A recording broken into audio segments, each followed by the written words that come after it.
শ্রীমদ্ ভগবদ গীতা একমাত্র ধর্মগ্রন্থ যা সঠিক জীবনযাপনের পথ বলে। গীতা জীবনে ধর্ম, কর্ম ও প্রেমের পাঠ শিখায়।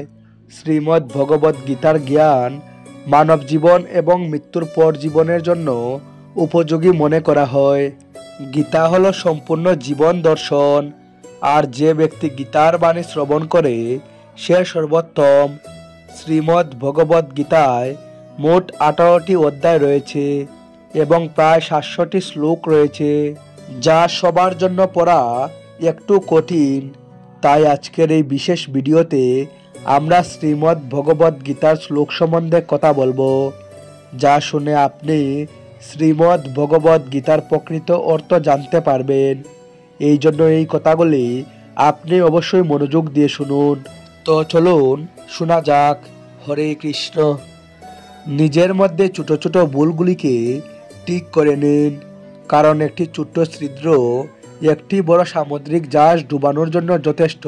লোক বলে খুশি থাকো, কিন্তু নিজেরাই খুশি থাকতে দেয় না। লটারি শুধু পয়সার পাওয়া যায় না।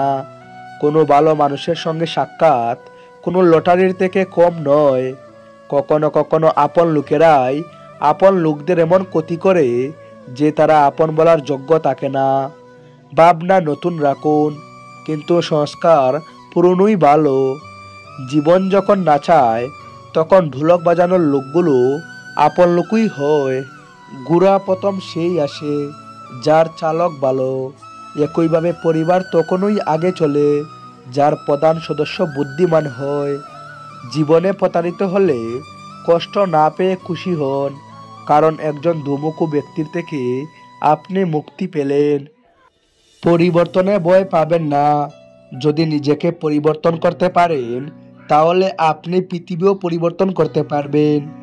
যে আপনাকে চাইবে সে আপনার থেকে কিছু চাইবে না, এটাই অটুট সত্য।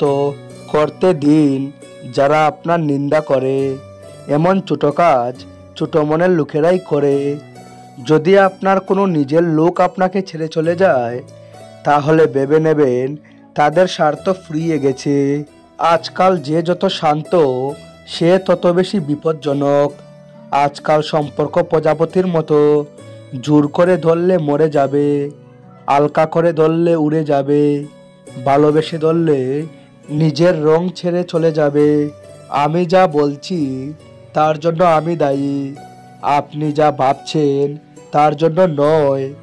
সম্পর্ক স্থাপন করা একটি শিল্প এবং সম্পর্ক বজায় রাখা একটি সাধনা। জীবনে আমরা কতটা ঠিক এটা কেবল দুজনেই জানে, এক পরমাত্মা, অন্যজন নিজের অন্তরাত্মা। অর্জন করো বা ছেড়ে দাও, কিন্তু এই পৃথিবীতে কাউকে তোমার স্বার্থের জন্য ব্যবহার করো না।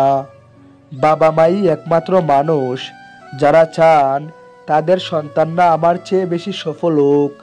স্বার্থপর বিশ্বের কাছে এখন কোনো সম্পর্কই গুরুত্বপূর্ণ নয়। যে ভুল পথে না গিয়ে সৎভাবে তার কর্ম করে যায়, এমন ব্যক্তি ভগবানের কাছে সবসময় প্রিয়। শেষ পর্যন্ত এমন ব্যক্তি অবশ্যই জয়ী হয়। যে আমাদের বুঝতে পারেনি তার অধিকার আছে আমাদের খারাপ ভাবার। প্রশংসায় গলে যাবেন না, রেগে জ্বলবেন না, সমালোচনায় ফুটবেন না, মতামত ও কথায় পিছলে যাবেন না। বিশ্বাস রাখো শ্রীকৃষ্ণের উপর। যিনি এতদূর নিয়ে এসেছেন তিনি আরও এগিয়ে নিয়ে যাবেন। নদী হয়ে কাউকে ডুবিয়ে দেওয়ার চেয়ে তীর হয়ে কাউকে বাঁচানোই ভালো। সম্মান এবং সময়ও অদ্ভুত। যাকে সম্মান করবেন সে সময় দেবে না, এবং যাকে সময় দেবেন সে সম্মান দেবে না। ভগবান দিলে কেউ কেড়ে নিতে পারবে না, ভগবান কেড়ে নিলে কেউ দিতে পারবে না। মানুষ বলে যে ভালো মনের মানুষ সবসময় সুখী হয়, কিন্তু আমার মতে একজন ভালো মনের মানুষ প্রায় সব সময়ই কষ্ট পায়, কারণ সে অন্যের কাছ থেকে ভালো আচরণ আশা করে। কিছু মানুষ আমাকে নিজের বলতো, সত্যি বলতে তারা শুধু বলতোই।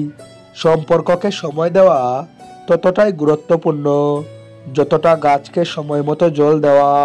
মানুষ যাই বলুক না কেন, নিজেকে শান্ত রাখুন, কারণ যে যত বলুক সাগর কখনো শুকায় না। পৃথিবীতে কেবল সেই ব্যক্তিই দুঃখী থাকে যে নিজের চেয়ে অন্যের বেশি চিন্তা করে। মাথা নত করা একটি খুব ভালো জিনিস, যা নম্রতার লক্ষণ, কিন্তু আত্মসম্মান হারানোর পরে নত হওয়া নিজেকে হারানোর সমতুল্য।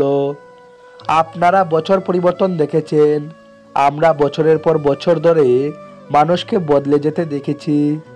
যখন সময় ও পরিস্থিতি খারাপ হয়, তখন আপনার এবং তাদের সমস্ত প্রত্যাশা ভেঙে যাবে। চোখের জল ছাড়া যদি পেঁয়াজ কাটা না যায়, তাহলে এটা তো জীবন, এভাবে শেষ হবে কিভাবে? সবাই বলে পৃথিবী স্বার্থপর, কিন্তু কেউ বলে না আমি নিজে স্বার্থপর। এটি একটি খুব অদ্ভুত বছর, যা কারোর স্বপ্ন ও আপনজন কেড়ে নিয়ে গেছে। সময়, শক্তি, সম্পত্তি আর শরীর সঙ্গ দিক বা না দিক, কিন্তু স্বভাব, জ্ঞান এবং সত্য সম্পর্ক সবসময় সঙ্গ দেয়। অহংকার এবং জেদ উভয়ই জীবনের সবচেয়ে বড় শত্রু, কারণ তারা আপনাকে কারুরই হতে দেয় না এবং কাউকে আপনার হতে দেয় না। অর্থ শুধুমাত্র জীবন দ্বারা পরিবর্তন করতে পারে, মন, স্বভাব, ভাগ্য নয়। তো বন্ধুরা, আজকের ভিডিওতে এতটুকুই। আবারও দেখা হবে নতুন আরেকটি ভিডিওতে। তার আগে সবাই সুস্থ থাকুন। Thanks for watching.